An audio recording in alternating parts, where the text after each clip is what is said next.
Gobierno saca uma carta, mandele para sindicalismo, o sector sindical, dentro da eta visa, eta por donar, nota vai aplicar mais 2,5%, riba e companheiro não que laborar na NV e stichtingen do governo.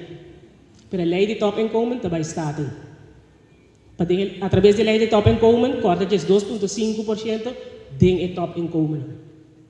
Ao menos assim a lei chama 2,5% topinkomen. E agora nós avisa, fantástico para os companheiros da NV e stichtingen que não me estará entregar para meio de carta que o governo dá nós, de prática aqui há outro, mas para meio de carta que o governo dá nós, de qual avisa, stichtingen NV niet, nós diz trato igual, trabalho igual, para nós turta laborar, nós que mesmo trato. O governo avisa nós sim, nós vamos ganhar 2,5, pero a lei de topinkomen mês de passa. Essa é a avisa nós. Então nós assim nós vai suar, nós mandamos staten, que menta staten, nós vamos meter staten, mas se passa lei.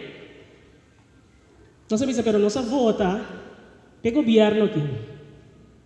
Quem a decidir que o Tamara é um outro, quem vai de acordo com ele. E com quem sua autoridade vai de acordo com os sem participar na nós.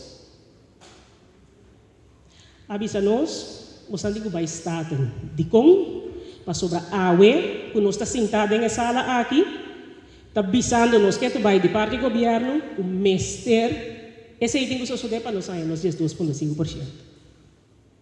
Na final de explicação, nos companheiros não lo indica nos posição para o que trata essa aqui. Na nossa opinião, não tem respeito mais que outro. Dia imponer atra landsverordening. Abai de acordo, Jesus swak abai de acordo com ele. E den landsverordening tem skibi, o depois de ano, bo por eliminar. Pero den landsverordening e tem skibi também, o ta tot en met. E se não, ta tot en met 2023 eta conta. En mensen, tot en met betekent inclusief of exclusief 2023? Inclusief. Tot